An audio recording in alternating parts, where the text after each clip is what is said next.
Olá, pessoal, tudo bom? Como é que você está? Seguinte, nós estamos aqui com os nossos convidados, Ricardo, Tiago. Para nós aqui, para mim e para o Eduardo, é um prazer a presença de vocês. Sendo no primeiro podcast nosso, né, onde a gente vai levar o que a gente tem de melhor, o que vocês têm de melhor. Né? Eu acho que quando vocês falam do coração, eu acho que sai a melhor coisa. E Deus sempre falou que ele gosta das primícias. Eu acho que nesse momento aqui a gente vai conversar muito sobre primícias. E a primícia do Tiago é a eloquência, a comunicação, onde ele leva a palavra de Deus através da sua comunicação. E isso é a melhor coisa, é isso que a gente está fazendo aqui. O Ricardo, um tubarão como empresário, sabe levar, conduzir várias pessoas no caminho da prosperidade, no ramo que Deus colocou a bênção na vida dele para poder ele multiplicar e colocar várias pessoas no mundo para poder trabalhar junto a ele e aprender junto com a sabedoria que ele tem. E para completar essa sabedoria toda, nós temos o Eduardo, aqui do lado. E é o Eduardo, pessoal, ele é um grande estudioso da Bíblia. Eu, um caboclo que todos os dias, de madrugada, levanta, você entendeu? E faz o seu estudo bíblico, tentando ser um cara melhor. Então, assim, eu estou rodeado de pessoas bacanas, pessoas de Deus, homens de Deus, para aqui, para a gente conversar sobre o bate-papo. E hoje em dia, o assunto nosso vai ser sobre a questão de prosperidade, incluindo a passagem de Provérbios e Eclesiastes, no qual Salomão foi o cara mais sábio, o cara mais rico, e a gente trouxe essas figuras, né, Eduardo, para poder somar na questão de sabedoria, juntamente com a sabedoria de Salomão. Amém. Eu quero agradecer a Deus. Acho que a primeira palavra minha aqui tem que ser Deus. Tem que ser a gratidão que eu tenho por aquele que nos criou. Quem criou a cada um de vocês, quem criou a cada pessoa que está assistindo a gente. Eu confesso que eu emociono porque eu sei que Deus está aqui com a gente. Ele é capaz de ouvir o nosso clamor, e não é o da fala, não, é o do coração. E nós estamos aqui hoje para bater um papo muito informal, muito tranquilo e aprender com vocês que vieram aqui hoje. E eu não diria que vocês são convidados, vocês são donos do programa, porque isso aqui é feito para Deus. E da mesma forma que eu sou filho, tu sois filhos também. Então estamos todos juntos nisso. E eu quero que vocês se apresentem um a um, conte as suas histórias de vida, o que te trouxeram até aqui, o grande êxito que vocês tiveram na vida de vocês, o que vocês aprenderam com as lições de Salomão, se vocês erraram, se vocês acertaram, o que nós podemos aprender para mudar a nossa mentalidade e tornar um poço limpo nas mãos de Deus para ser uma pessoa melhor e, enfim, receber as bênçãos que todos nós queremos receber. Né? Eu vou deixar aí à disposição, vocês vão tirar no par ou ímpar quem vai falar primeiro, que não vai ser eu que vou dizer, por favor. Não, eu prefiro abrir mão por respeito à história e a graça que tem na vida do Ricardo, então eu prefiro ouvir primeiro. Né? Você sabe que é um privilégio mesmo poder estar participando desse programa. Pelo que eu estou percebendo, é a primeira edição do programa, exatamente, pelo menos nessa sede. Exato. E é uma alegria, viu, Eduardo e Glauco, poder participar de um momento como esse, entendendo que, pelas suas falas iniciais, o propósito primeiro disso aqui é estar trabalhando para o Senhor, no Senhor, né, e vindo do Senhor, a inspiração. E bom demais estar aqui também, hoje estando mais perto aqui, eu não sabia, disse que é uma figura lendária, o Tiago, disse que tem seguidor para todo lado. Jesus Cristo estava com 12... E já dava trabalho. e tinha uma multidão que eu acompanhava, que de vez em quando ele estava despistando deles para respirar, para ver se ia ficar um pouquinho com o pai, né? Ali no momento de reflexão primeira. E já dava trabalho. Eu noto assim, o tanto que a raça humana é difícil da gente estar perto, que no primeiro culto, Então tinha lá 2 membros no culto. Era o Adão e a E aí? Eva. E o pastor era quem? Deus. E se o pastor era Deus e havia apenas 2 membros, e naquele negócio lá ainda houve confusão. Então você imagina o que é carregar consigo milhares de seguidores, ser influenciador de pessoas e transformá-los em discípulos. É uma missão muito difícil. Para isso, a gente tem que estar imbuído do propósito de querer se tornar a estatura do varão perfeito. É fácil ou difícil? Muito difícil. Talvez impossível. Mas o objetivo maior tem que ser esse. Nós temos que perseguir esse objetivo, entendendo que essa estatura do varão perfeito, que é Cristo Jesus, ela precisa ser copiada, imitada por todos aqueles que querem professar o Evangelho. Você concorda, Tiago? Concordo plenamente. Eduardo, obrigado pela lembrança mais uma vez. Glauco, estou muito feliz de estar aqui nesse primeiro programa e ao lado do Ricardo, que é alguém que a gente conhece também pelo trabalho, né, pelo desenvolvimento que ele já ajudou a trazer para o nosso estado. Então, Ricardo, estou me sentindo muito honrado em estar aqui com você. Para mim é uma grande alegria e um aprendizado também. Ricardo tocou em algo fundamental aqui, que até Jesus sendo Deus, porque ele era 100% homem e 100% Deus, nunca negou a sua identidade, a sua deidade, nem a sua humanidade, né? Tanto que ele ressuscitava e chorava, então, que são atributos humanos e divinos. Mas ainda assim, ele tinha momentos que ele afastava da efervescência, subia para o monte sozinho para poder orar. E eu queria começar justamente falando sobre isso, sobre a importância de a gente ter esses momentos com a gente mesmo, de reflexão, de autoanálise, de nos vasculhar esse autoconhecimento e esse momento de falar com Deus. Eu acho que hoje é uma grande deficiência, viu, Ricardo? Na Bíblia, a gente vê que os grandes homens de Deus, eles tinham esse hábito, assim, sagrado, de todo dia. Por exemplo, a Bíblia fala que Isaac, na virada do dia, no final da tarde, ele orava a Deus.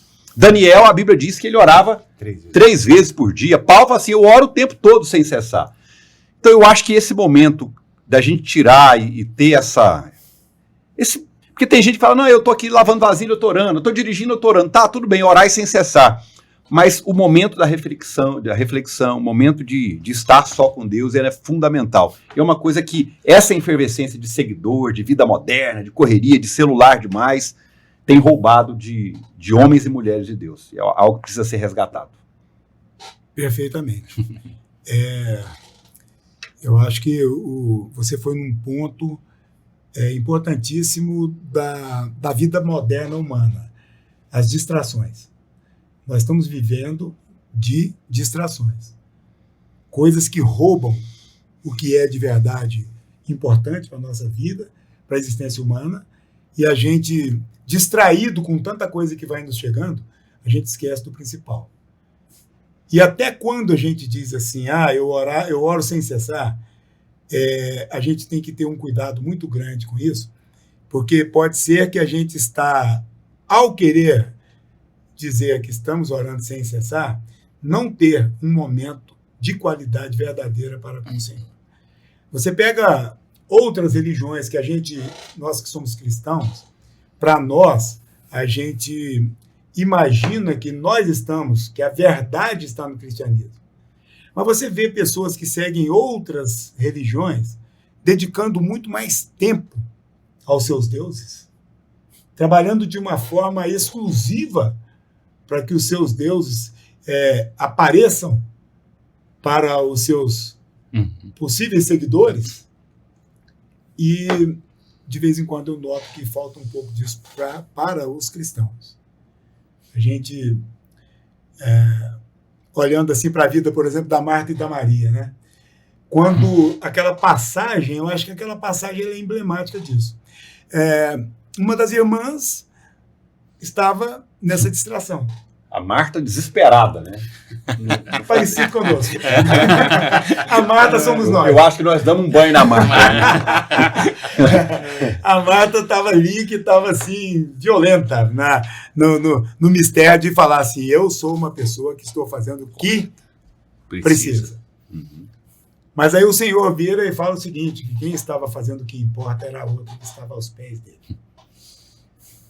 Então, eu acho que nessa passagem, no mínimo que nós temos que entender e aprender com essa passagem é que, às vezes, o muito fazer não nos tira do lugar, porque o lugar perfeito é aos pés de Cristo.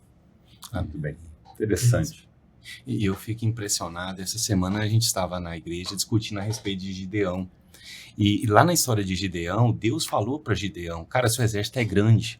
Eu vou reduzir seu exército para que vocês não achem que é seus braços que estão te dando essa vitória. E Deus foi lá e um exército de 33 mil pessoas, ele tirou 10 mil, depois tirou o restante, ficou 300 homens para lutar contra um exército que depois de dividido, só uma legião tinha 122 mil homens. E Deus fez isso exatamente por conhecer o coração nosso, que é para a gente não reivindicar o louvor. E foi lá os 300 homens e ganhou essa guerra. No fim, tentaram eleger Gideão como rei. Gideão, um coração honesto e confiante, sabia que era de Deus aquela vitória, falou que Deus reine sobre nós, não eu. Mas sabe o que aconteceu depois? Mesmo essas pessoas que viram essa vitória dada por Deus, foram lá e se prostituíram de novo pelos deuses que eles tinham.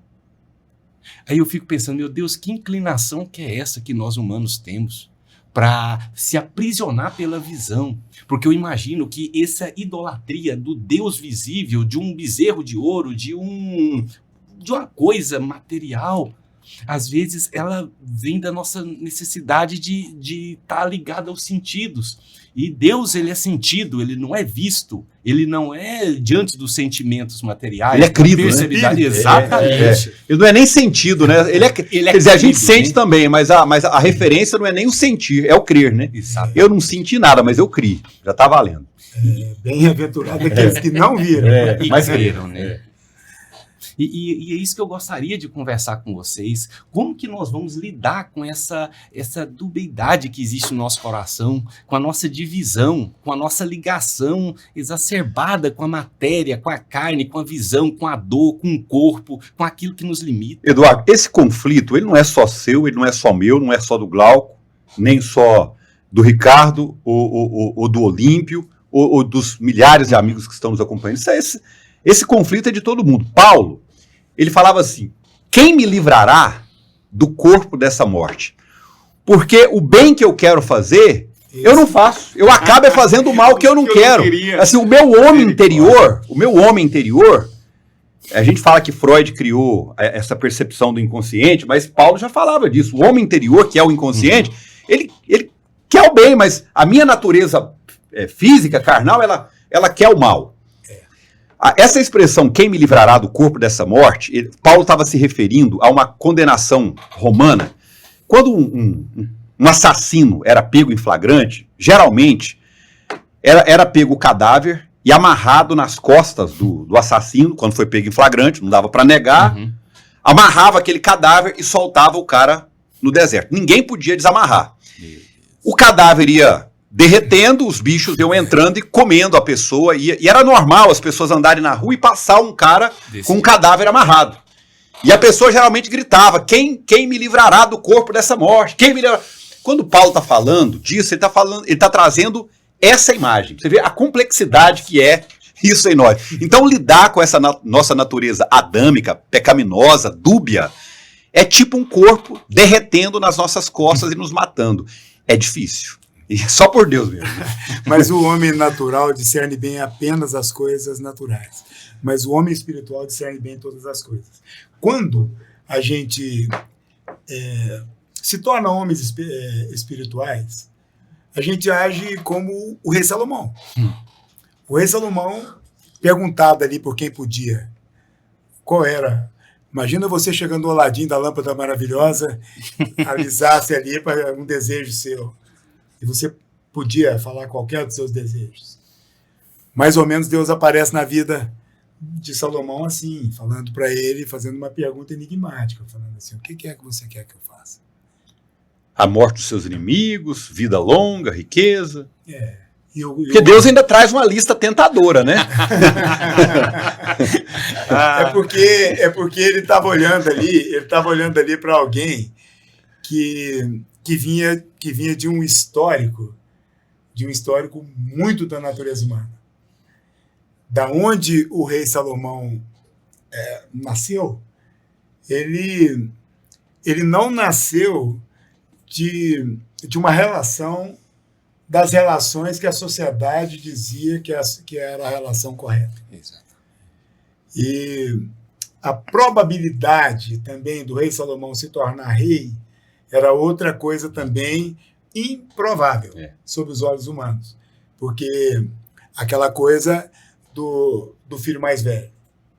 Então, quem era o mais velho? Quem é que na hierarquia lá dos filhos de Davi deveria ocupar o trono?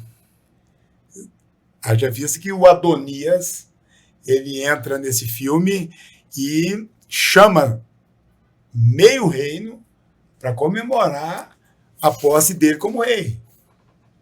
E aí, por isso que eu falo assim, profeta não é aquele que adivinha o futuro, profeta é aquele que sabe discernir o seu tempo.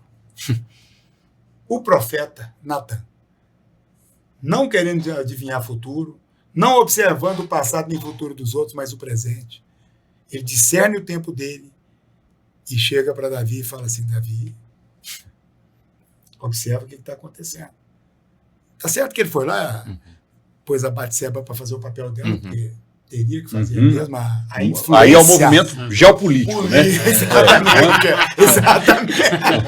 É isso aí. Mas assim, você nota um homem discernindo o seu tempo. E ele é um profeta. Nós estamos confundindo profecia com adivinhação. O cristianismo, às vezes, faz essa confusão. Eu tenho visto muita gente chegando e achando que profetizar na vida dos outros é você ver o futuro dele. Não é isso. É discernir o tempo. E o tempo de qualquer pessoa não é o futuro. Porque o amanhã, quando ele chegar, ele é o presente. Hoje. Exatamente. E o ontem, ele serve demais para nossas vidas. Para quê? Para contar os nossos dias, para a gente observar a experiência que nós chegamos, mas muito para dizer agora que eu cheguei naquilo que o Senhor me deu, presente. É o dia de hoje. Então, o dia de hoje, eu preciso tratá-lo com todo o respeito que ele merece, porque é o único que você tem. Nós não temos o amanhã. Ninguém tem o amanhã. Ninguém de nós sabe se a gente levanta de fato dessa mesa aqui com vida. A não ser Deus. O ontem é passado, o amanhã é hipótese. Exatamente. Na melhor das circunstâncias. Na melhor das circunstâncias. E o hoje é o único tempo que você pode realizar algo. Só nesse tempo agora é que há poder de realização. Você não tem poder de realização no futuro? Nenhum. Até porque você não sabe se você existirá amanhã. Porque o amanhã, a hora que ele chegar, ele é hoje. Ele é hoje. Então, eu acho que o ser humano está se perdendo muito, vivendo no tempo errado. Ou ele está vivendo no passado, aprisionado em alguma coisa daquele jeito, e gera depressão, ou ele está vivendo no futuro. Porque aí o futuro causa essa angústia, ansiedade, causa a síndrome do pânico, causa uma série de coisas, porque eu estou preocupado com aquilo que eu não tenho. Quando eu devia estar medindo o copo meio cheio, eu tinha que estar vendo o que eu tenho. A falta de contentamento tem jogado a humanidade para o lixo, para o chão. E isso é falta, sabe do quê? Desse homem. Sabedoria. O homem mais sábio que já existiu, o homem mais rico que já existiu. Não estamos colocando aqui Jesus. Mas é o rei Salomão, que para pedir, pediu sabedoria. Para discernir tudo aquilo que ele podia fazer para quem? Para o povo dele. Então você quer saber se um homem, se habita o Espírito Santo dentro de alguém, vê se ele está preocupado com o outro. Se você ver alguém dizendo que tem o Espírito Santo, que é de Deus, mas não se preocupa com o próximo, esse alguém não tem o Espírito Santo. Ponto. Interessante, porque quando Salomão é perguntado por Deus e Deus apresenta uma lista tentadora para ele, Ele fala assim, não, eu quero sabedoria para governar o teu grande e numeroso povo. Quer dizer, eu não quero sabedoria para mim, eu quero sabedoria porque é seu, que é o seu povo. Essa é a grande diferença, né? Quando a gente entende essa importância de dizer, eu quero estar aqui nesse mundo para melhorar o mundo. Eu estava falando sobre o sentido da vida, Glauco, Eduardo e Ricardo, essa semana, aí alguém me perguntou, Tiago, qual que é o sentido da vida?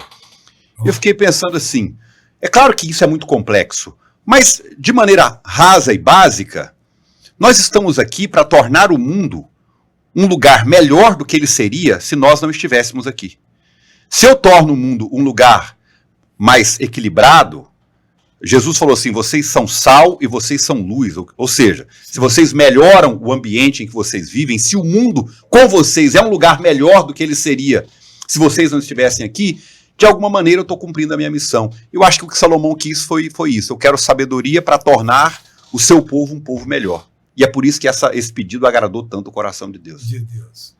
E essa sabedoria, ela é dada por Deus ou ela é adquirida, Ricardo? A todos aqueles que pedirem, Deus dá. E dá com generosidade. O homem não tem mérito nisso. O mérito do homem é apenas de buscar. Se você buscar, Deus te dá. E dá em abundância. Não é assim que está escrito em Tiago? Exatamente. Então, se a gente buscar, Deus dá. O que o ser humano faz é o que o Eduardo começou aqui com temor e tremor. Ele chegou dizendo assim, puxa vida, eu tenho medo, às vezes, de ficar tentando roubar a glória de Deus. Porque vai que esse programa é um sucesso, eu fico pensando que eu abafei. Não é assim? E aí, mas eu estou querendo dizer que esse programa aqui, ele só será um sucesso se ele for para a glória de Deus. Isso é uma coisa que agrada o coração de Deus, porque ele vê que você está sendo sincero, ele está vendo sinceridade na sua atitude, na atitude do Glauco. E aí, não tem jeito de não ser sucesso, porque o sucesso, ele falou. O que perguntaram para você, Tiago? O que é o sentido da vida? Para que nós estamos aqui? Olha para você. Nós estamos aqui para fazer do mundo um lugar melhor do que ele seria se aqui não estivéssemos. E tem uma pessoa, assim... muita gente fala, quando vai falar de psiquiatria, de neurologia... E a de psicanálise, a gente lembra logo do Freud, porque foi o cara referência, um dos maiores. Enfim, todo mundo quando pensa nisso, ele vem lembrado ele. Mas lá nos Estados Unidos, o mais celebrado dos psicanalistas é o Viktor Frankl, que é o que escreveu O Sentido da Vida. E o Viktor Frankl, o que aconteceu com ele? O Viktor Frankl não teve esse jogo que você disse geopolítico, que Natan falou para Batseba resolver aquela questão. E aí o Freud, por exemplo, tendo consultório na mesma rua de Viena que ele, não foi para Auschwitz, e ele foi. E aí no livro lá ele fala que ele com 1,80 m mais ou menos estava pesando lá 30 e poucos, 40 quilos. Meu Deus. Médico, neurologista, psicanalista, com um nível de fundador de uma ciência, né, a noogenia, cara com uma visão diferenciada, muito à frente do tempo dele, né? Muito à frente, buscando o sentido da vida. Ele viu lá em Auschwitz e num outro campo, que eu não sei falar o nome alemão, complicadíssimo, ele também ficou nesse campo. O que ele estava observando? Que muitas pessoas entravam diante de uma metralhadora para morrer, porque a vida lá não estava fácil. Quando estava bom é você molhado para tentar deitar no chão frio e um forno que de vez em quando alguns eram levados. E aí ele disse que a única coisa que ele via os homens não querer pular nem dentro da fornalha, muito menos na frente de uma metralhadora, ou morrer de alguma outra sorte que o valha, era quando ele tinha motivo, propósito. Quando ele dizia, eu tenho um Deus que me sustenta, tem uma mulher me esperando lá fora que eu amo, eu tenho filho que eu tenho que chegar lá, Eu preciso realizar para a humanidade algo bastante grandioso porque eu tenho informação para isso. Então, encontrava o sentido da vida quando ele estava servindo. Seja Deus, seja a família, seja a humanidade. Sentido da vida. Né? Então, quando você entende propósitos dessa magnitude, eu acho que a vida fica mais leve. Porque as circunstâncias elas não vão te afetar tanto. O que acontece conosco é que a circunstância quer pautar a nossa vida. Mas ela não tem esse poder. A circunstância não tem poder de pautar nem a minha nem a sua vida. Porque eu olho para lá e falo assim, o meu Jesus disse, na minha casa há muitas moradas. Ele disse isso ou não? Amém, com certeza. João 14, 12? Exatamente. Na minha casa há muitas moradas. E eu vou para o meu Pai. Olha que conforto é isso. Assim, aquele que está aqui é aquele que está lá. E que está resolvendo essa bronca todinha. Esperando. Sabe como é que a gente age e sentiu o que nós sentimos? Não o espírito, do jeito que o povo fala lá, que estava dominado, não sei o quê. Não, é alguém que se beliscar dói. Esse é o nosso advogado, esse é o nosso médico. E ele está lá, nos aguardando com muitos quartos, preparados para mim e para você. E a eternidade é apenas um dia da qual não haverá treva. O dia, quando não houver noite, esse dia é eterno. Porque não haverá treva. Será somente luz. Amém? Amém. Muito bom. Glauco, eu só queria intervir nessa pergunta que você fez sobre sabedoria. E o Ricardo explicou muito bem. Se alguém tem falta de sabedoria, peça a Deus que ele o dará. Isso está lá no livro do meu xará Tiago. Mas o conhecimento, que aí a gente tem que dividir essa questão da sabedoria. O que é a sabedoria? Essa capacidade de percepção macro da vida. A minha avó, ela tinha segunda série, mas tinha uma sabedoria extraordinária. Vinha gente de longe se aconselhar com ela. Mas do ponto de vista do conhecimento, ela tinha dificuldade porque nunca teve acesso. Então, não dá para a gente mistificar só isso. Então eu vou abandonar o conhecimento técnico, vou pôr o meu joelho no chão, vou pedir a Deus a sabedoria. Tá, ele dá esse discernimento, essa capacidade de percepção, ele aguça a nossa intuição, porque a intuição é um tipo de sabedoria. Eu estou aqui com o Ricardo, apesar de já conhecer o trabalho, a fama, eu estou aqui intuitivamente, eu estou entendendo, esse homem é um homem de peso, um homem sério, um homem de bem. O Espírito testifica, é a maneira que a Bíblia nos explica isso. Agora, nada substitui a importância também de cada um de nós assumirmos a responsabilidade de aprender, de estudar, de buscar conhecimento, de nos relacionar, porque a gente aprende muito, estou aprendendo muito com vocês aqui. Então, só para deixar clara essa divisão entre sabedoria, que vem de Deus, e o conhecimento que a gente tem que buscar arduamente também. E você acha que com a quantidade de conhecimentos eu posso chegar à sabedoria ou não? Olha, eu acho que são vertentes diferentes. O que eu conheço de doutor, que a pessoa parece que não tem visão de vida nenhuma, é sério, a pessoa tem tanto diploma, você vai conversar, fala, gente, mas que... Um estudo. Que coisa...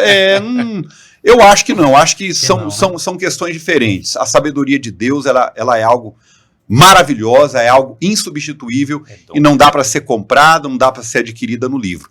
Mas o conhecimento... Assim, se for para escolher qual que é mais importante, a sabedoria que vem de Deus é mais importante, mas eu não preciso escolher. Eu posso buscar a sabedoria que vem de Deus e posso buscar e adquirir o conhecimento. O livro de Provérbios, que é o tema principal da gente discutir aqui, ele fala o tempo todo, busque a sabedoria e adquira o conhecimento. Busque a sabedoria e adquira o conhecimento. A Bíblia deixa claro que são coisas diferentes. Tiago, e tão interessante é que a própria Bíblia explica o valor de cada uma. A sabedoria como ouro e o conhecimento a prata. Qual que vale mais? Tá vendo? Já deixou claro, né? Qual que vale mais, né, Zé Ricardo? Muito bom isso. Eu não ia lembrar disso. Eu estava conversando com um amigo, a gente estava conversando sobre isso, sobre a questão de sabedoria, né? E ele contou para mim o seguinte, que a sabedoria, você para ser sábio, você tem que pautar na justiça. E ser justo, não... Aí eu perguntei, então o que é ser justo? Entendeu? Como eu desejo ser justo, porque para mim chegar a ser sábio, eu tenho que chegar a ser justo primeiro. Então me ensina a ser justo. né? Aí ele pegou assim, a primeira coisa para você ser justo, para adquirir posteriormente sabedoria, é não julgar. Se você não julgar as pessoas, você consegue ser justo, porque é cada um na medida da sua compreensão. A sua compreensão, que você compreende de Deus, que o Ricardo compreende de Deus, que o Eduardo compreende de Deus, o que eu compreendo de Deus, é totalmente diferente. Então, na medida da compreensão, às vezes, riqueza para o Ricardo é uma coisa, prosperidade para você é outra. Na medida do nós temos compreensões diferentes. Mas Entendeu? aqui, olha só. Buscar em primeiro lugar o reino do céu e a sua justiça, e as demais coisas vos serão acrescentadas. Não é isso que diz o versículo? Então, buscar em primeiro lugar o quê? O reino. Então, eu acho que é um pouco invertido. Se você tiver sabedoria, você faz justiça com a sua sabedoria. Mas com a justiça você não se torna sábio, apenas. Porque você pode acertar na justiça por acaso, e não sendo sábio. Mas o contrário não tem jeito. Por exemplo, você às vezes, eu com a sabedoria, por exemplo, Salomão não pediu para Deus, me deixa eu ser justo, porque aí eu serei sábio. Ele pediu sabedoria. Que a partir dela emana as outras coisas. Eu faço as coisas, eu faço. Como é que ele fez justiça com as duas mulheres que chegou lá e com o menino? Rachar o menino no meio. Foi com a justiça ou foi com a sabedoria? Foi com a sabedoria. Com a sabedoria. Com a sabedoria ele conseguiu ser justo. Amém? Então, assim, ele pegou. Um homem sábio, ele age de maneira justa, sempre. Porque a sabedoria de Deus, ela não é como a sabedoria terrena. Que ela é o quê? Você lembra? Animal, demoníaca. Essa é a sabedoria daqui. Então, o conhecimento ele é necessário para a gente viver nesse mundo enquanto nós estamos aqui. Eu preciso das minhas habilidades. Essas habilidades que ferramentas, a gente vai ganhando. Né? Exatamente. Mas uma coisa não tem nada a ver com a outra. O que Deus me coloca, inclusive a disciplina para você. Porque, olha só, motivação e disciplina são duas coisas que hoje em dia têm pautado muito a conversa. As pessoas querem ser motivadas. Mas a motivação, ela só dura um instante. Ou pouco mais de um instante. Não tem ninguém motivado o tempo todo. Mas se você for aquela pessoa disciplinada, ninguém te... eu sou daquele que acorda 5 horas da manhã, tocou aqui, eu levanto, vou para academia. Isso é disciplina. Não é motivação. Porque tem dia que eu não estou motivado nem um minuto. Eu queria mesmo deitar, virar pro canto. Quando toco ali, eu falo, será que não dá mais 5? Mas se eu ficar lá 5, eu enrosco. Então eu pulo da cama. Disciplina. Então, tem certas coisas que a gente vai ter que colocar pra gente caminhar. Pra gente ir fazendo. Mesmo então, que não goste, né? Mesmo que não. Não, hoje em dia eu ando assim, entojado de uma coisa, das pessoas falam que gosta. A pessoa tem que fazer o que gosta. Vou falar uma coisa pra você. Quem faz o que gosta é criança. Só criança que dá conta de fazer birra e fazer coisa que gosta. Adulto não faz o que gosta. Faz o que é necessário, o que é necessário. Isso é maturidade. Agora tá todo menino cheio de mimimi. Vou procurar uma coisa que eu não preciso fazer. Tem até ditado que a pessoa fala assim, quem faz o que gosta não precisa trabalhar, porque está fazendo o que gosta. Olha, vou dizer um negócio para você. Eu nunca fiz nada do que eu gostasse. Eu fiz o que foi preciso. Sabe? Fala a verdade para você. Eu aprendi a gostar depois por causa do resultado. Assim. Então, mas eu fui fazer. Agora, não, gostar mesmo, eu gostava de cantar. Sabe o que é? Gostava de cantar. Eu gosto muito de boxe. Eu treino boxe desde 7 anos de idade. Fazendo lá, eu ia ficar fazendo boxe. Ali. Agora, não, eu fui fazer o que era preciso. Tinha um dia lá, eu precisava resolver um problema familiar, então eu tinha que chegar lá e levar o quê? O que era preciso para o lugar que eu estava. E não era o boxe, né, no problema familiar. Muito menos o seguinte, eu não podia ir lá agora e falar assim, eu me lancei na carreira de boxer e vou ali agora resolver uma questão ali e trazer uma grana para o lugar aqui que está precisando. Eu não daria conta de fazer isso. Muito menos, os meninos hoje, todo mundo aí quer ser craque de futebol, não é assim? Eu quero ser, tá bom, então você gosta, o que você gosta mesmo de verdade? Eu gosto de jogar futebol. Mas quantos caras chegam num lugar que pode falar assim, eu consigo sustentar a minha família com o futebol? Cantor. É muito pouco, né? Cantor também. E não tem nada a ver com talento, hein? Do cantor, Eu conheço gente que canta infinitamente mais do que outros, que faz muito sucesso e nunca chega a encher uma sala dessa daqui de gente fazendo. E canta muito. É diferente. Agora, se você falar que faltou disciplina para ele, eu concordo. Porque se ele estivesse fazendo disciplinadamente algumas coisas, talvez a vida dele andaria de uma maneira diferente. Mas você acredita que Deus não pode colocar a mão, mesmo o cara não tem disciplina, e prosperar? Acredito demais, velho. Eu acredito o seguinte, se você estiver dormindo e Deus quiser que aconteça tudo na sua vida, de hoje para aqui, acabou, velho. Mas eu estou dizendo assim, a maneira natural das coisas acontecerem. Certo. Não é? Porque eu fico pensando assim, Deus olhando nós ali, vendo esse papo nosso aqui, né? E ele tá mesmo, e aí ele olha lá e tá vendo cada Eu nunca ouvi tanta besteira na minha vida. Não é verdade? Meu menino, né? Ela fala assim, meu guri. Olha só o meu guri, tá ali falando, tá não sei o quê. Quanto mais a gente sabe para ensinar, maior peso a gente carrega nas costas. Então, por isso que assim, ao pedir sabedoria, você tem que entender que a sabedoria não veio para você colocar no seu umbigo. A sabedoria é para ser compartilhada. E aí, isso aí é que aumenta, porque toda vez que você vê um sábio, ele não é um eremita. O eremita, ele é apenas um eremita. Porque se ele fosse sábio, ele se misturaria para distribuir a sabedoria. Experimentar aquilo. Ele é um solitário, egoísta, que resolveu ficar num lugar. O Elias diminuiu como profeta quando ele entrou para a caverna. Foi ou não foi? Exatamente. É o pior momento da carreira dele. Né? Não foi. A crise E você nota que era logo depois de um sucesso. E nisso eu tenho uma questão para a gente bater um papo. Muitas vezes a gente considera como prosperidade a ascensão desenfreada, a subida. O sucesso financeiro, material, físico, em todos os sentidos. E lá em Salmos, salvo engano, o primeiro salmo fala que aquele que teme ao Senhor é como uma árvore plantada junto a ribeiros de águas. Só que ela dá fruto só no tempo certo. Ao seu tempo. Só no tempo certo. Nós queremos dar fruto o tempo todo. Eu quero que minha árvore dê cereja de janeiro a janeiro. E se ela falhar em fevereiro, eu não sou próspero.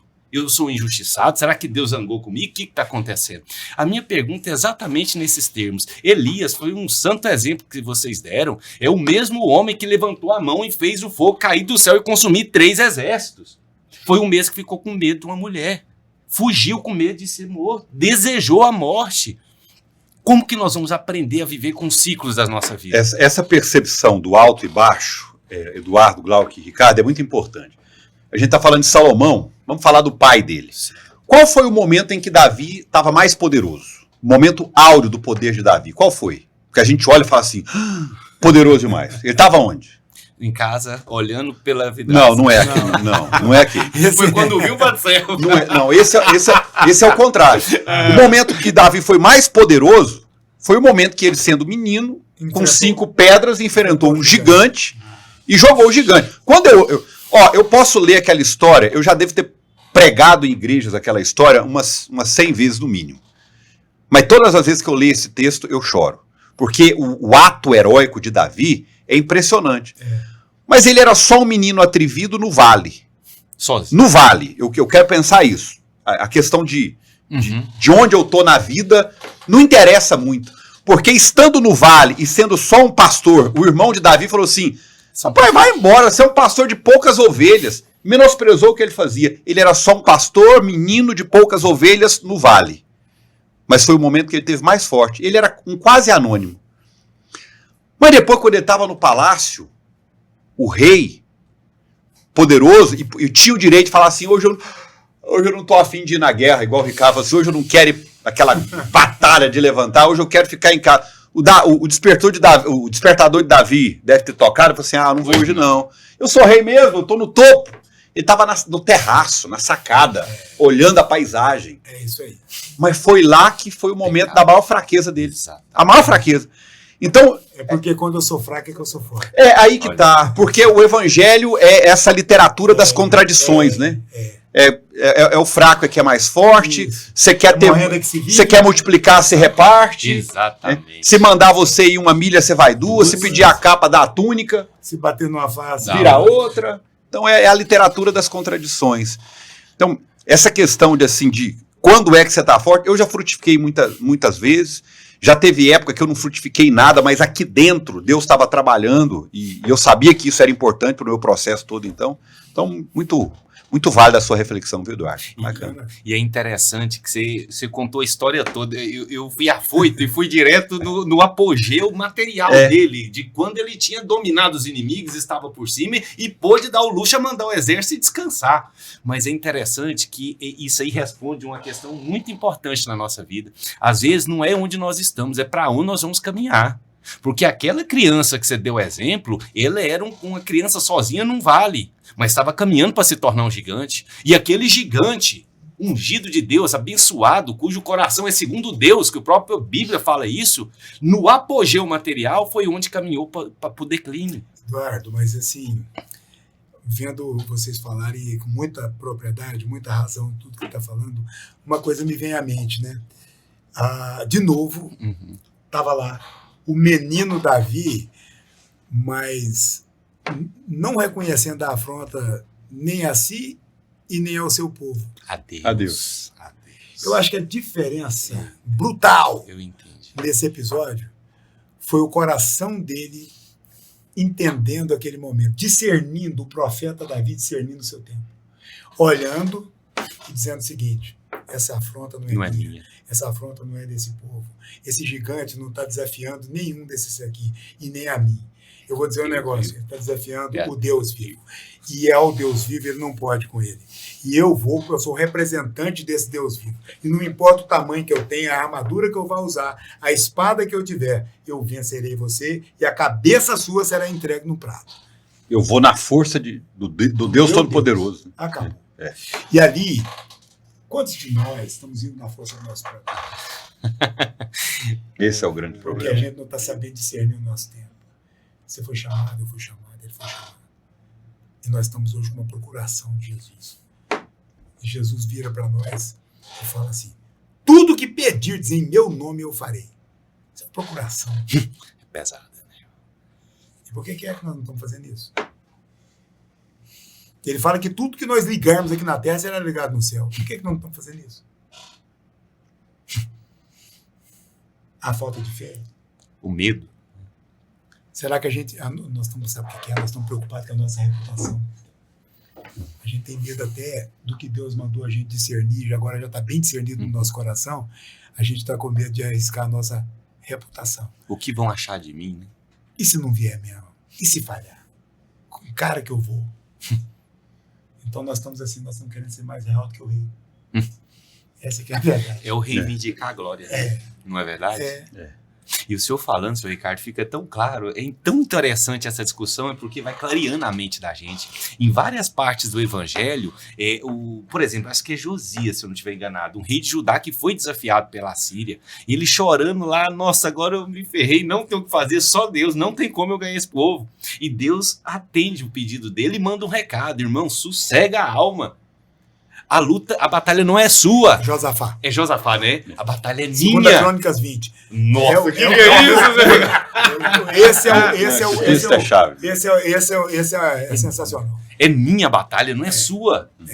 Cara, e senhor Ricardo, sabe o que me encanta mais ainda? É porque ainda assim você fica com medo de ir lá ver Deus ganhar a guerra. A sensação do medo, ela inibe, ela aniquila nossos impulsos. Eu estava até conversando com a pastora esse dia, ela me comentou que na Bíblia tem 365 vezes a repetição "não temas". De que o medo é um grande não temas por cada dia, né? É um não temas para cada dia do ano, porque Deus conhece que esse é o nosso neutralizante, nosso paralisante. É isso que inibe os nossos sonhos de estarem nessa mesa aqui agora. E talvez não, a certeza, que a maior vitória do Davi foi antes vencer o medo. Porque quando ele soube quem é que ia guerrear, o medo se dissipou. Exatamente. E aonde a luz chega, a treva se dissipa. Ele enxergou claramente. E quando ele viu, ele falou: nessa radiola eu não erro. Cabeça daquele gigante. O que para muitos era susto, para ele era facilidade. É o olho que vê. Porque você olha para o tamanho daquele lá, você fala: não tem jeito. O cara fala assim: não, mas naquela cabeça, daquele tamanho ali, até um cara pior de pedra que eu acerto, eu vou lá agora em nome de... É Deus, é o Deus vivo que está nessa peleia. É o Josafá de novo.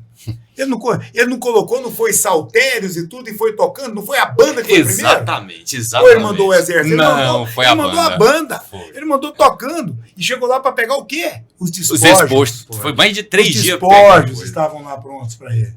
O povo da montanha de Seir brigando contra os aqui, pá. E ele chega lá, Deus colocou um espírito de contenda entre os adversários. Aquele tanto de adversário que seria contra, pareceu o Eliseu contando pro moço dele, não é isso? Exatamente. Com medo, olha o tamanho desse exército, se fosse maior que eu. Tipo aquela. Mais são os que estão conosco do que os que estão com ele. Dá uma olhada para você ver. Ah, Deus, faça com que ele veja. A hora que tira as escamas, fez que nem Paulo. Exatamente. Eu acho que é o seguinte, a nossa oração principal é a oração do cair as escamas. Nós precisamos enxergar. É a visão que nós estamos falando aqui. Ó. O Salomão começa aqui falando dessas coisas todas aqui, o que a sabedoria é de ter visão, é de enxergar as coisas, é de ver. Porque os olhos não são o espelho da alma. Se os seus olhos forem bons, Tudo será bom. é a visão. O que a gente precisa ter, o foco vem do quê? Da visão. Não tem ninguém Exatamente. que tenha foco que não tenha visão. O foco é um atributo da visão. Tem gente que não consegue focar, por isso que ele vê mal. Não é isso? Uhum. Aquele exercício que a gente faz na ótica, do oftalmologista, de fazer aquele negócio aqui, para melhorar o quê? O foco. Mas tudo isso é o quê? Está dentro da visão. Esse campo nós podemos perder. É o campo da vida. É o campo da gente enxergar o que é e o que não é.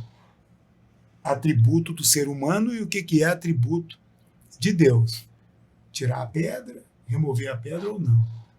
Ah, você está atrasado porque já foram 4 dias, então eu estou atrasado ou esse é o tempo de Deus? O Cronos é mais importante que o Kairos? O que nós precisamos discernir? É o nosso tempo ou o tempo de Deus?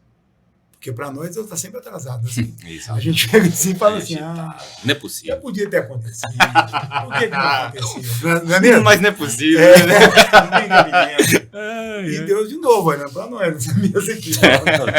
Olha o meu guri. Atrevido. Olha. Vamos lá. Ai. Nossa, e tem uma coisa tão interessante, nós discutimos agora há pouco a questão de se Deus pode fazer comigo cochilando na minha cama e as coisas fluírem naturalmente para que tudo dê certo, que o Glauco comentou. E uma questão que eu achei interessantíssima a leitura que eu fiz foi o seguinte, na qual fala que Deus já disse amém para todos os nossos sonhos, para todos os nossos propósitos. E no momento que ele nos criou e ele soprou em nós o verbo, a capacidade de criar que é próprio dele, que ele nos entregou, por isso nós somos imagem e semelhança dele, ele já nos deu o sim para tudo. E que a nossa vida é fruto da criação de nossos próprios corações. Agora, o que os nossos corações estão criando? Essa é a questão. Como se Deus não fosse simplesmente aquele que está lá no céu decidindo, não, o seu eu vou atender, não, o seu amanhã, o do senhor não, depois eu vejo. Que é algo objetivo, já está aprovado todos os pedidos. Agora, tem que ter um temperinho da fé para você ter certeza que já foi criado.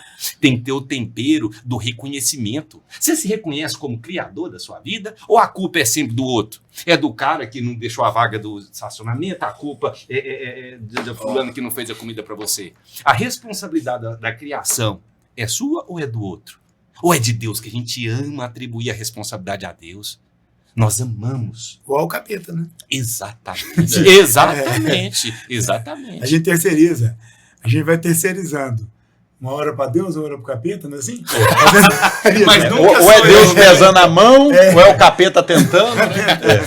Então, é isso mesmo. O que vocês acham disso?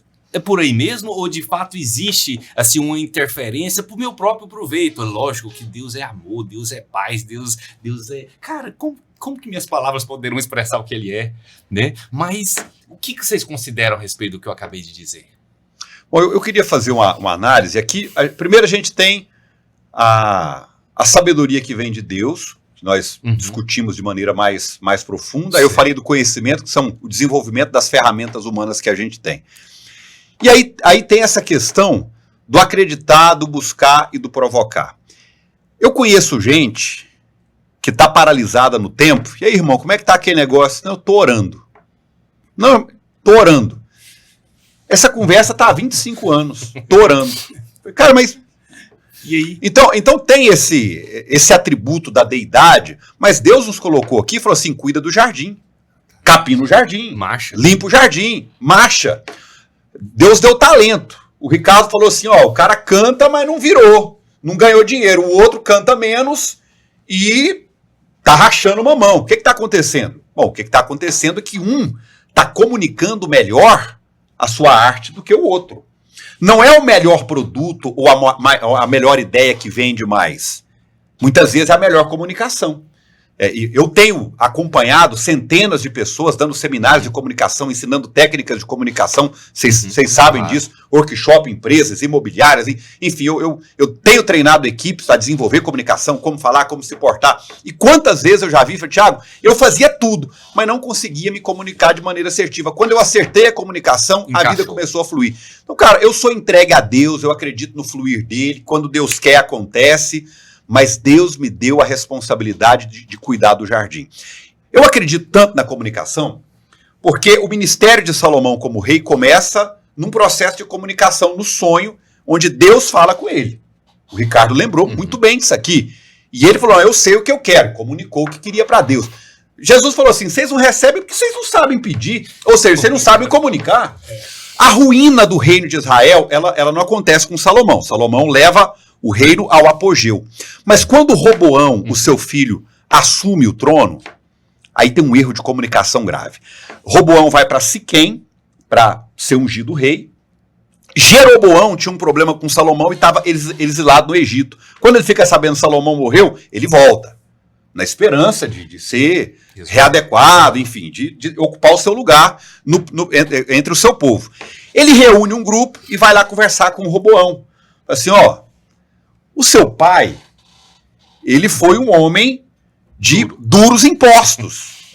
Bancar é pior do que bancar o reino de Salomão. Salomão morre em 931 a.C. Os caras devem ter falado, pior do que Salomão é só no Brasil de 2024. Viver aqui não tá fácil, não. Viver aqui não tá... Aí o que acontece? Roboão fala assim, ó, me dá 3 dias e depois vocês retornam. E aí ele conversa com os anciãos. Os anciãos dão a chave da comunicação. Fala assim, se você comunicar com eles de maneira branda, isso está em 2 Crônicas, no capítulo 10.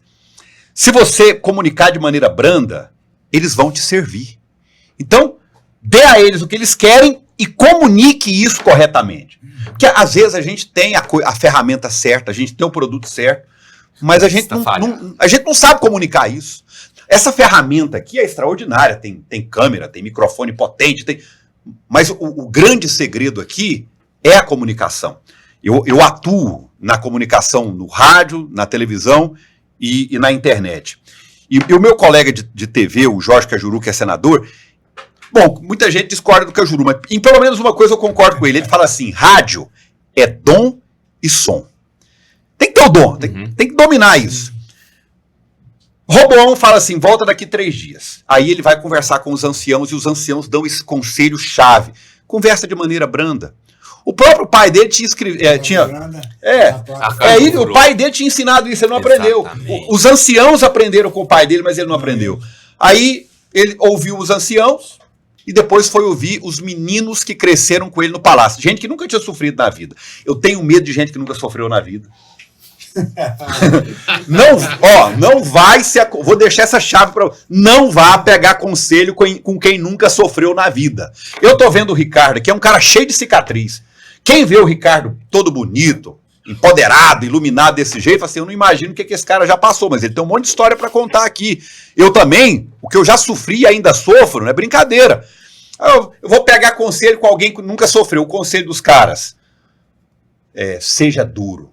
Desce a lenha. Arrebenta com eles. Roboão recebe depois de 3 dias e fala assim. O meu pai castigou vocês com açoites. Eu irei castigá-los com escorpiões. Quando fala isso, o reino imediatamente é dividido entre o reino do norte, que fica com Israel, e o reino do sul, que se torna Judá. O que foi a ruína de Israel? Um erro de comunicação. Quantos presidentes do Brasil já levaram o nosso país assim a estágios? O atual presidente, pô, esse cara viaja para falar, para passar vergonha na gente. O anterior também, às vezes, saía naquele cercadinho, puxa, esse cara vai... Ó, quando a gente aprende... eu não estou aqui nem para um lado, nem para o outro. Né? Se a gente tem a sabedoria de Deus e a gente treina as ferramentas certas, dentre elas a comunicação, a gente cuida bem do nosso jardim, a gente para de transferir a responsabilidade, assume as rédeas do nosso destino e a gente marca o nosso carimbo na história aqui. E a gente torna o mundo um lugar melhor do que ele seria se aqui não estivéssemos. E o tanto que é interessante, esse exemplo que você acaba de dar, eu imagino que ele está lá motivado no fundo do coração por uma vaidade, né? Pela vaidade de ser rei, pela vaidade de estar no comando, pela vaidade de estar no controle, pela vaidade de subjugar um povo. E é a vaidade que precede a ruína. Não é o próprio Provérbios que diz isso? Mas você sabe uma coisa, assim, a comunicação, o Tiago aqui agora nos deu uma aula de comunicação, e o universo começa com a comunicação. Quando Deus diz, haja luz, ele comunica a luz para o universo. Não é à toa que Jesus, não é outra coisa a não ser a palavra. O verbo. Então, se ele é a comunicação, Jesus. Ele é tudo aquilo que o Pai quis trazer para que a humanidade soubesse a verdadeira intenção de tudo aquilo que ele havia falado através dos profetas. Ele vem agora e fala assim, tendo Deus, nos tempos antigos, falado a seu povo, através dos profetas, de diversas formas e de diversas maneiras, nos tempos atuais, quis Deus enviar o seu Filho para que a comunicação fosse perfeita. Não é lá em Hebreus? Hebreus 1? Essa é a comunicação que manda, é a comunicação que move tudo aquilo que hoje nós entendemos que é perfeito. O perfeito chegou, a luz brilhou e foi ao meio-dia, não teve treva de lado nenhum mais. Porque a comunicação agora ela é perfeita para nós. Deus nunca errou de rumo, não. Deus nunca se vê arrependido das coisas que ele estava fazendo, muito pelo contrário.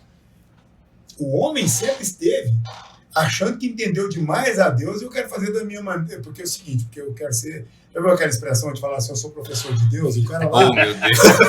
Não. O cara é professor de Deus, o cara não sei o quê, tal. É, assim, parece assim uma coisa impossível de ser, mas não no coração de alguns. Exatamente. Porque, na verdade, verdadeira mesmo, muita gente chega para fazer uma oração e quer ensinar a Deus a ser Deus. Deus, eu vou contar para você como é que tem que ser. Você não conhece esse povo aqui. É assim? Eu vou contar um negócio para você aqui que... Não é assim que o povo fez?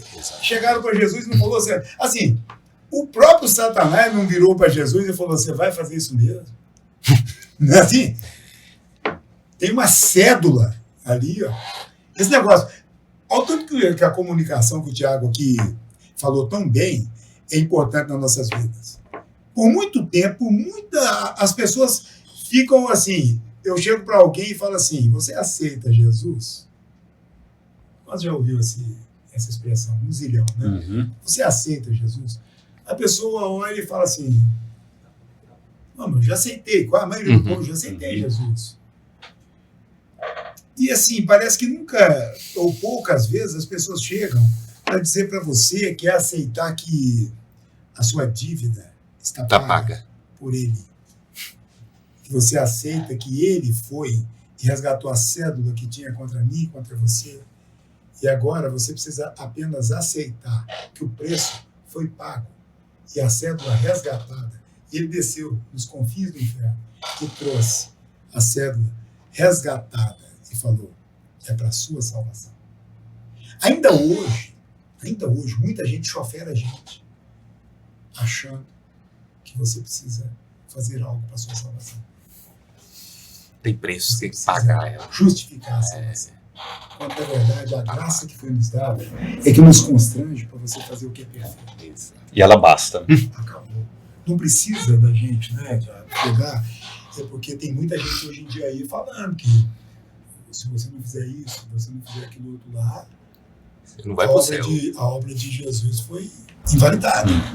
Você então não tem um poder maior que o de Jesus, de invalidar o que é feito. Meu Deus. Assim, Isso é sério, né? é uma discussão boa essa, né? Não é por nós, né? É por ele. Exatamente. E vocês tocaram um assunto tão interessante que eu quero fazer uma pergunta para vocês. Eu quero resolver minhas dúvidas aqui com vocês hoje. Você comentou a respeito da importância do sofrimento. O senhor comentou Jesus Cristo. Ele comprou o nosso preço. Foi com sofrimento. A minha pergunta é, o sofrimento, ele é indispensável para o meu aprimoramento, para o meu crescimento, para mim reconhecer Jesus como meu Salvador de verdade, não é de boquinha para fora, não. É para mim sentir no meu coração essa chama queimando, me constrangindo a fazer conforme a vontade dele. Ou não, é possível chegar nesse nível de entrega a Deus sem Tem sofrer. filho que precisa de correr, tem filho que precisa de beijo. Assim, sabe? O que eu noto é que para cada Deus tem a dosimetria para cada um dos seus filhos. É como seu filho na sua casa, você tem mais de uma ou não? Duas. Você trata elas iguaizinhas? Não tem como. Então, assim, e para cada atitude delas tem que ser um pacote ou você age de acordo com cada atitude? Com a situação. Eu acho que assim é o nosso pai. Ele vai agindo de acordo com o que é necessário. Ele falou do sofrimento, eu concordo.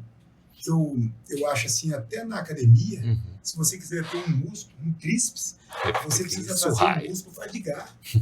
O músculo tem que sofrer. Se um músculo que não sofre, ele não cresce. O ser humano que não sofre, não cresce. Não existe crescimento real, verdadeiro, sem sofrimento. Porque a pessoa, logo em seguida, ele entrega aquilo. Você vê as heranças grandes que chegam aí sem sofrimento, sem nada, acaba logo em seguida, rápido. o bilhete de loteria que foi entregue para alguém, não aquele fica. negócio todo, aquilo não se sustenta. Não há sustentabilidade. Agora, quando eu lembro da minha vida pregressa, não é porque eu não queira voltar, é porque da agora em diante eu sei caminhar. Eu falo, olha, da agora em diante eu aprendi. Eduardo, a grande tentação dessa geração é preservar os filhos de passar pelo que nós passamos. Assim, tudo que eu quero é que os meus filhos não precisem passar pelo que eu passei. Aí eu quero evitar, você tem duas, eu tenho dois, um de 17 e um de 13. Assim, eu quero evitar que os meus filhos passem pelos sofrimentos que eu passei, pela estrada que eu passei, pelos buracos que eu passei.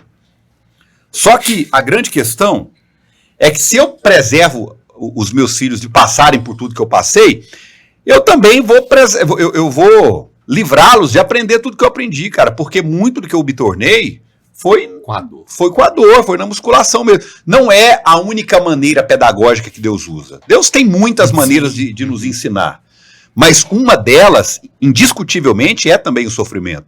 E querer preservar essa geração hoje não sabe lidar com a frustração. Você fala não, o cara fica doido. Outro dia um cara matou o outro, assim, fez o sanduíche, não gostei do meu sanduíche, você merece morrer. Pá, te matou.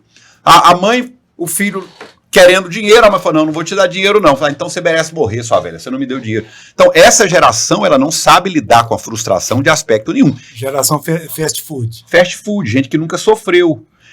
Não tem tempo nem de cozinhar o alimento. Não espera nada, eu quero pra já, minha solução é agora. Pessoas assim são pessoas que não levaram não, que foram preservadas demais. Então, esse reparo precisa ser feito. Se não for corrigido agora, tem que ser corrigido em algum momento. Porque o mundo, cara, Salomão falou assim, o mundo é o mesmo. Vai, volta, nós estamos hoje a ponto de entrar em colapso social por causa do comportamento humano. A tendência daqui a pouco é retornar de novo. Tanto que a pauta de costumes, ela hoje tem muito peso na sociedade e é um movimento mundial. O mundo inteiro está se voltando. Vamos defender a família, vamos defender costumes. É um retorno inquestionável. Mas essa percepção de que as pessoas precisam passar por processos e dentre esses processos está o sofrimento, precisa retornar também. Isso mesmo. É porque a pessoa está querendo mais o fim das coisas. Glauco, né? É o resultado. Na verdade, é diferente, né? É diferente. Quando Quando a gente olha para a nossa vida, fala assim, como é que eu cheguei até aqui? E aí eu olho a sua história, eu olho a sua história, olho a história do Glauco, e olho para dentro de mim mesmo e falo assim, e quem sou eu? Pergunta assim que, às vezes a pessoa pergunta para a gente, você já viu tanto que é difícil responder quem é você? Às vezes, nas entrevistas que a gente faz na empresa, a gente fala assim, fala aí os seus defeitos. E é engraçado, porque as pessoas dizem que um defeito é ser perfeccionista. Eles escrevem assim, sabe? Então, com alegria, Meu defeito é não ter defeito nenhum. Isso é bom demais. É ser perfeccionista. Então é o seguinte, nós nascemos assim, porque Deus, no seu momento de apogeu, aí ele podia querer todas as coisas e podia realizar todas as coisas. Ele resolveu ser homem. E se tornou homem. O homem, no seu apogeu, ao invés dele se tornar mais humano do que ele é, porque é isso que Deus espera de nós, ele quer se transformar num Deus. Essa inversão do pensamento faz com que a gente seja seres humanos mesquinhos, porque nós estamos sempre incompletos. A gente não entende que você é filho do rei, sendo filho do rei, você é da aristocracia, você é um nobre, logo você é um príncipe. Sendo você um príncipe, então por que é que nós estamos nos portando como plebeus? Andando aí na rua mendigando coisas, mendigando atenção, mendigando uma coisa daqui, atenção dali, porque a humanidade está mendigando atenção hoje em dia. O seu momento de brilho, não é assim? A internet está possibilitando. Os maiores, assim, cabeças de bagres do planeta que você não precisava, não teria voz, nem vez, nem nada no planeta, alcançou. Eu estou contrário a isso? Não, estou a favor. Porque tem lá muita gente boa demais também, arrumando e dando boa influência. Não é isso? Então está dando... Cada um consome o que quer. Exatamente, tem uma equidade nisso, porque eu vou lá ver, não tem essa gente hoje em dia aí com esses 50 milhões de seguidores, e você vai olhar o que a pessoa está fazendo, aí fala assim, é um influencer, o nome da palavra, né? Mas aí eu estou influenciando para que lado? E o povo está sendo influenciado aqui. O que esperar dessa influência? O que esperar dessas pessoas que agora foram influenciadas dessa pessoa? Eu vi Cristo chegando e fazendo apóstolos e discípulos. O RH de Jesus Cristo foi o mais perfeito que já existiu. Deu 25% de reprovação. Não é isso? 12. Teve 2 que deu uma zebrinha, não é isso? Quando você pegar lá, você vai pegar o Pedro, ele perguntando um bocado de vez, tu me amas, então apacenta minhas ovelhas. E aquele negócio, tal, o Pedro, eu não sou como esses. Eu jamais te negarei. E aí logo em seguida... O ego prevalece. Vai lá. E aí ele espera que Jesus reaja da maneira com que ele merecia. Ele não entendia de graça.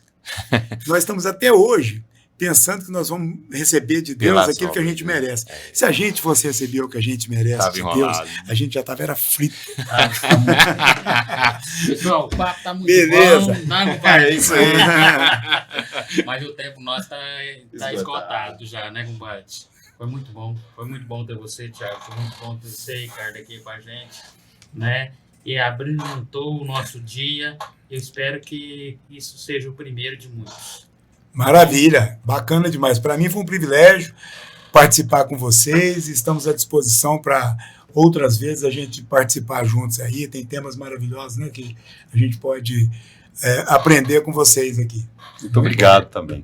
Obrigado, Ricardo, por dividir tanto conhecimento conosco. Obrigado, Eduardo, Glauco. E até a próxima oportunidade, que seja breve. Obrigado mesmo. Muito obrigado, gente. Muita paz para todos. A nós. Bom